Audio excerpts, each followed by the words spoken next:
Ecuador se ha caracterizado por su singular topografía, su diversidad de zonas climáticas y una prolífica población de especies animales y vegetales. El 75% de todos los animales y plantas del mundo se concentran solo en 17 países y Ecuador es uno de ellos. Ecuador es considerado un país megadiverso. Puede ser que tenga una superficie 33 veces más pequeña que la de Estados Unidos. Sin embargo, tiene el 11% de especies mundiales entre mamíferos, aves, anfibios y reptiles, y 16.087 especies de plantas vasculares. Ecuador se considera un país megadiverso, o las causas que es considerado Ecuador un país megadiverso, sobre todo porque se encuentra en la línea ecuatorial, por la cordillera de los Andes, ¿no? Y por las corrientes de agua que tiene. Entonces forman un Ecuador, han hecho de Ecuador un país megadiverso también por tener una de las mayores cantidades de animales por metro cuadrado. Además, es el 9º país en variedad de especies y mamíferos y el 2º en diversidad de vertebrados endémicos. El 18% del territorio del Ecuador está considerado como área protegida, con el fin de garantizar y conservar la riqueza natural que existe dentro de estas zonas.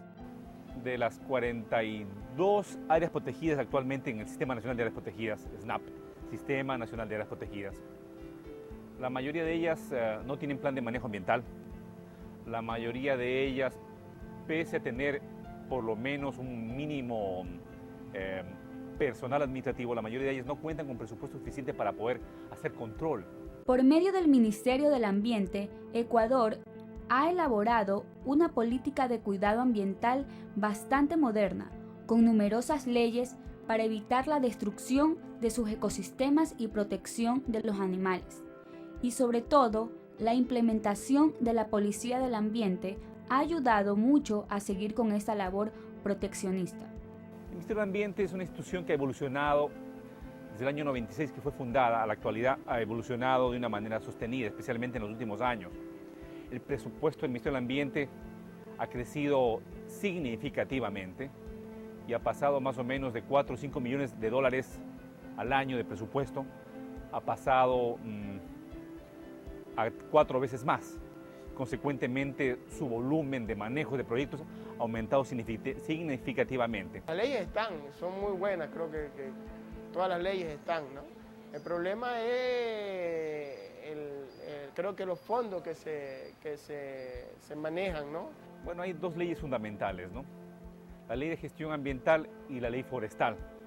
Y también hay algunos convenios internacionales en el cual el país se ha suscrito, por ejemplo, el convenio de CITES. Yo creo que Ecuador no está haciendo absolutamente nada.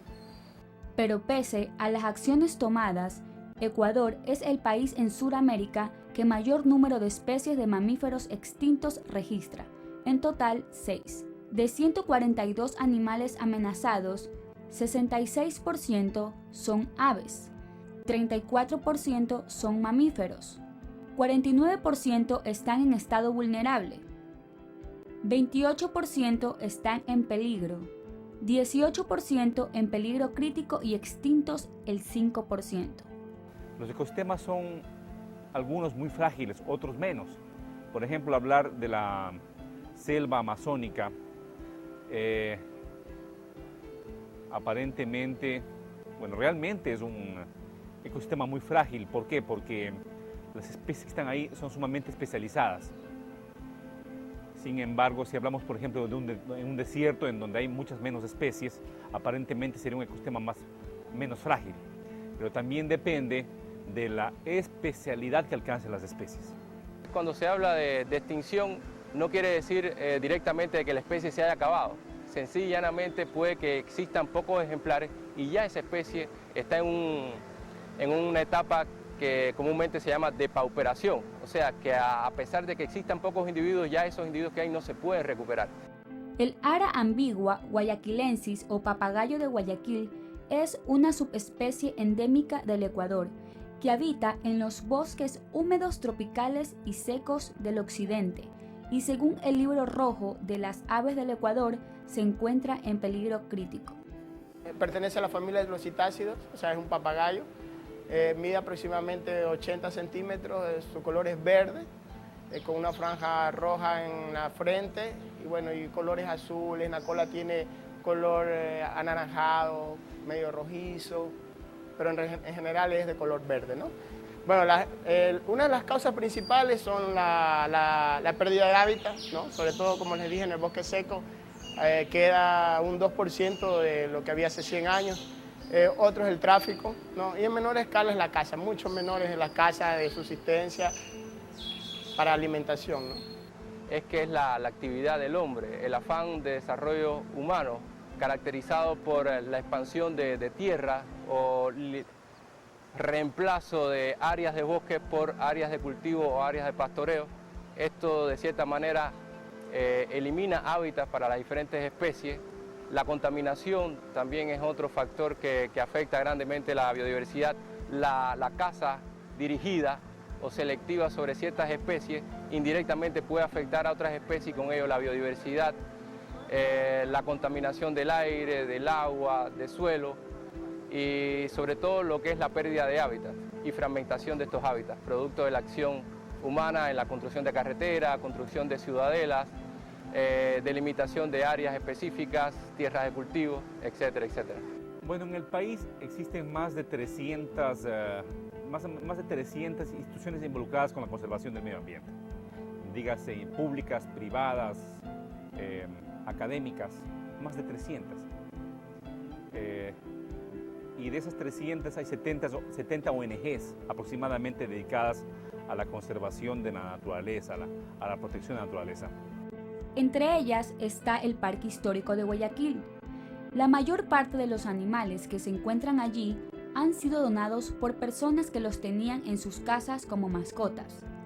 Otros han sido traídos por la Policía del Ambiente confiscados de vendedores y traficantes.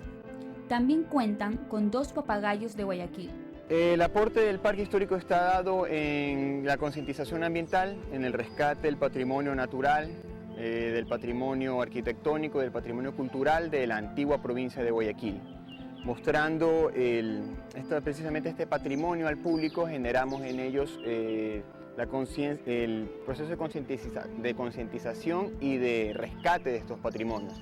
Entonces, en esta primera parte, en la zona de vida silvestre, mostrando animales amenazados o en mayor o menor grado, le damos a conocer al público el delicado equilibrio que hay en la costa ecuatoriana respecto a la interacción de especies.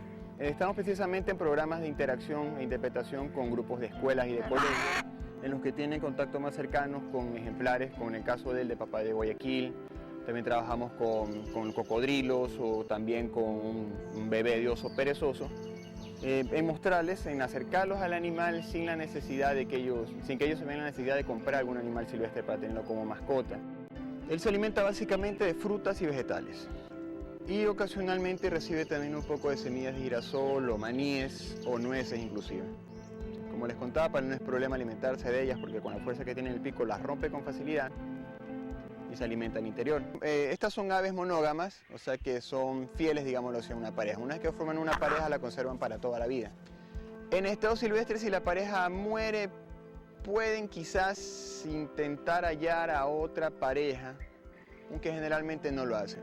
En cautiverio sí es mucho más complicado y mucho más devastador para ellos, digámoslo así, porque se deprimen con mayor facilidad, no se alimentan, no comen, a la larga pues pueden llegar a morir de hambre. Así que generalmente eso ha hecho también la leyenda de que estos animalitos mueren de amor. El Bosque Protector Cerro Blanco es una reserva natural de bosque seco tropical dentro de la ciudad de Guayaquil, con una extensión de aproximadamente 6.000 hectáreas. La función de la Fundación ProBosque es proteger una muestra representativa de bosque seco tropical. Todo esto que ustedes ven aquí alrededor es bosque seco tropical.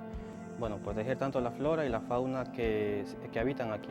Dentro de en el área del aviario y del Centro de Conservación se encuentra Panchito.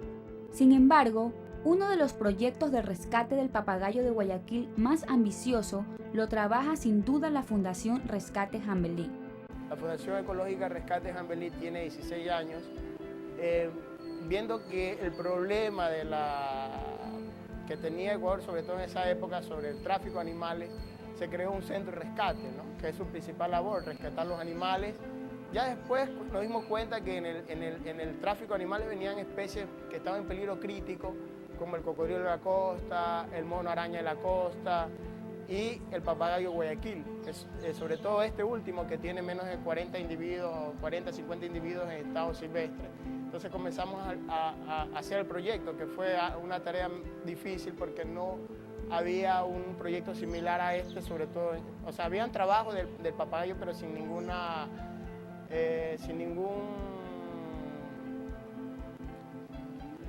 todavía no habían pruebas de que se había podido reproducir en cautiverio. Entonces fue un proyecto piloto, si se quiere decir, en la reproducción en cautiverio del papagayo, ¿no?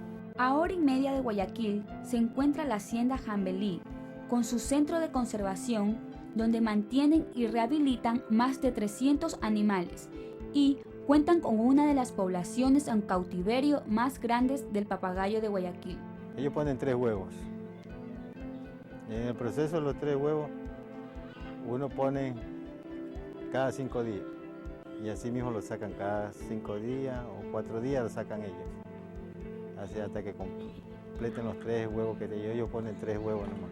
El proceso de lo que es hacer el examen de sangre para saber el sexo, porque los papagayos son idénticos, no se puede identificar que son hembra o macho.